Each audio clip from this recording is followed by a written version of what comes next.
आपने 3 दिन से आप देख रहे हो किस तरह हमारे समाज की 3 मासूम बेटियां छत होद के गिरने से डूब गई। राजस्थान के अंदर 30-35 से ज्यादा विधायक हमारी कौम के, 5 मंत्री है, दिल्ली में भी मंत्री है। क्या इस कौम को सड़कों पे बैठना पड़ेगा? तो फिर ले लिया न्याय तुम लोगों ने। किसी के भरोसे मत रहना, खुद के हिसाब से ही काम करना। इन समाज के नेताओं के चक्कर में फंस गए, इनका मोबाइल बंद मिलेगा। इसलिए जो भी काम करो अपने हिसाब से करना और किसी के ज्यादा नजदीक बढ़ने के प्रयास मत करना। बीजेपी में, कांग्रेस में मुझे टिकट दिला देंगे, ये कर देंगे। इनके खुद के टिकटों का पता नहीं कब टिकट कट जाए, आपको पता है इन बातों का। इसलिए भाइयों, वो 3 मासूम बेटियां, अब आप देखिए, मुझे आपके यहाँ आना था, मैं आया, मैं जाऊंगा, रुको भाई एक बात प्लीज, मैं जाऊंगा वापिस बीकानेर। कल भारतीय जनता पार्टी की सरकार है राजस्थान के अंदर। अब हम तो दोनों ही पार्टियों में नहीं रहे, दिल्ली में तो कांग्रेस के साथ है, राजस्थान में अलग लड़ रहे हैं मोर्चा हमारा। जो लोग चल रहे हैं पैदल बीकानेर की तरफ, कोई सरपंच है, कोई छोटा मोटा काम कर रहे हैं बच्चे, उनके यहाँ पुलिस, कोऑपरेटिव, पंचायत विभाग सारे छापे मार रहे हैं कि इनको डरा दें। भजनलाल, तुम्हारी सरकार में इतना दम नहीं कि हनुमान बेनीवाल और आरएलपी को राजस्थान में डरा सकते। अगर समय रहते भजनलाल अगर ठीक नहीं हुए तो पहले ही भजन गा देंगे आपके। 5 साल तो बहुत बड़ा समय होता है। या तो जब वसुंधरा राजे का ही पता नहीं लगा तो भजनलाल क्या बेचता मेरे भाई। वो तो ऊपर से थोपा हुआ व्यक्ति है, वो कोई जन नेता नहीं है। जब वसुंधरा ही चली गई तो भजनलाल के अंदर वो ताकत नहीं। लेकिन भाइयों, इसके अंदर आपको ताकतवर बनना होगा। सोशल मीडिया पर अपन खूब कमेंट करते हैं, खूब पोस्ट डालते हैं, लेकिन जब आवश्यकता पड़ती है और जाते नहीं है, जब हमें आवश्यकता पड़े तो हमारे लोगों को संदेश देने के लिए आपको जाना चाहिए कि हम एकजुट हैं। बीकानेर के अंदर एक मामला हुआ, हमारे शहीद हो गया भाई, फौज वाले सामने हो गए। अब फौजियों से लड़ना बड़ा टेढ़ा, आप जानते हो, फौजी तो फौजी होते, फौजी के सामने कुछ नहीं होता। मैंने कहा भाई दर्जा तो हम लेंगे, तो कहा नहीं देंगे। तो मैं कहा देख लेते देते हो नहीं देते हो। ले लिया दर्जा, जैसा चाहते हो वैसा ही किया। एक बार नोखा के अंदर हमारे समाज के सैनिक की अंत्येष्टि हो रही थी शहीद की, वहां फायर नहीं किया उन्होंने। मैंने कहा भाई क्या मामला? उसमें रामेश्वर जी ठीक थे ड्यूटी, दिलीप जी को पता मामला। मैंने उनको पकड़ा, मैंने कहा भाई तुम क्यों नहीं फायर कर रहे हो? तो सेना की गाड़ी में बैठ के वो लोग भागने लगे। फौज के अफसर थे, बात बढ़ जाती है, हमने चलो जाओ आप। मैंने लोकसभा के अंदर मामला उठाया, रक्षा मंत्री से मिला और 5 अफसरों को घर भिजवा दिया। 5 जने घर चले गए, वो 3 पागल होकर घूम रहे। अब ऐसा है कि हमें ही हमारे लोगों के लिए लड़ना पड़ेगा। आदमी कहां से लाओगे लड़ने के लिए, बताओ मुझे? यह तय है कि जो ऊपर पहुंच गया वो अपनी चिंता करेगा।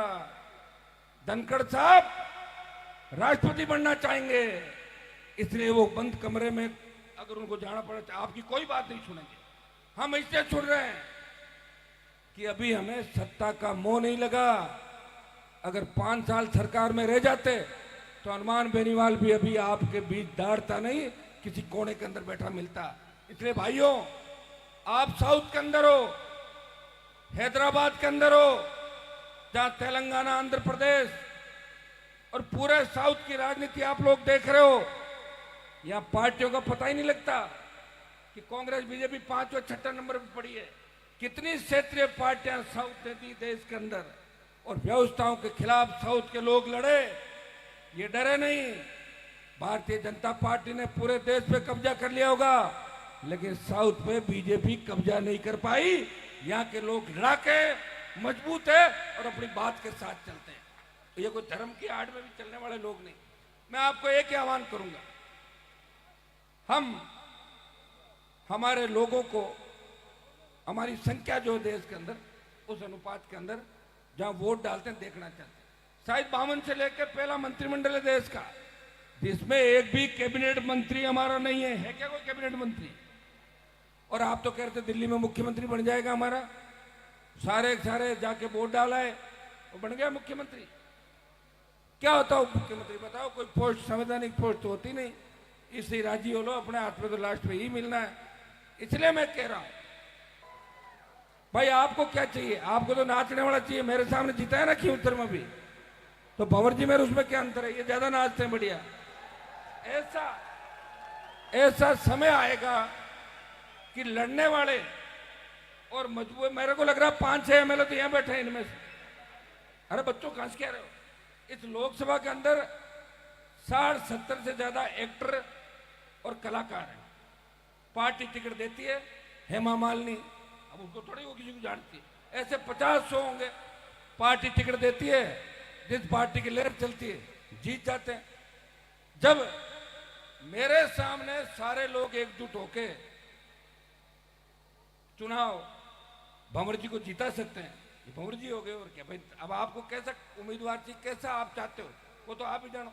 अब ये सोचो कि हमने तो वोट खूब दिए 80% दिए, लेकिन 20% स्लिप हो गए। दूसरे इंतजार कर रहे थे कि 20% ये आए, और गजेंद्र सिंह जी ने कहा कि मेरी मूछ, और आपने गजेंद्र सिंह की मूछ ऊंची कर दी और आपने लड़ते हुए प्रतीक को आपने हरा दिया। और अब जाके देख रहे है करो मजा। लेकिन ये मैं नहीं आ रहा हूं, ये सिस्टम आ रहा है। कई लोग खुश हो रहे होंगे, भैया मेरा झगड़ा किसी एक आदमी से नहीं है, मेरा झगड़ा जिनसे था उनको जाके पूछ लो कि हनुमान जी क्या बता देंगे। क्यों दरवाजे पर एक बार हम प्रणाम करके आए थे हनुमान जी के घर पे, तो बड़े बड़े जो राजस्थान के अंदर धरती तोलते थे मेरे घर आए, मैंने उनकी मदद की। उन लोगों ने 302 के मामले में मुझे फंसाया, फिर भी तमाम हमारे लोगों की मदद की। लोग कहते हैं ये तो बच्चों को बिगाड़ते हैं। आप बताओ मुझे, हैदराबाद में किसी बच्चे को बिगाड़ा क्या? राजस्थान में किसी बच्चे को मैंने ये कहा क्या तू जमीन पे कब्जा कर ले? हमारी कौम के अंदर तो भू माफिया, शराब माफिया 40-40 साल तक राज करके चले गए, घरों में से एमएलए एमपी और मंत्री बन के रह गए। कभी पूछा क्या आपने उनको? क्या आपने सत्यानाश कर दिया कौम का? और जब कौम को आवश्यकता पड़ी तो दूसरों के गढ़ किलों के सामने, दरवाजों के सामने पड़े मिले। एक व्यक्ति लड़ाई लड़ रहा आपकी पूरे देश के अंदर, नजर उठा के देख लो, एक ही लड़ता हुआ दिख रहा देश में, जिसके खड़ा होते ही मोदी और अमित शाह की तकलीफ हो जाती है कि ये वापिस जीत के कैसे आ गया, ये क्यों नहीं हारा।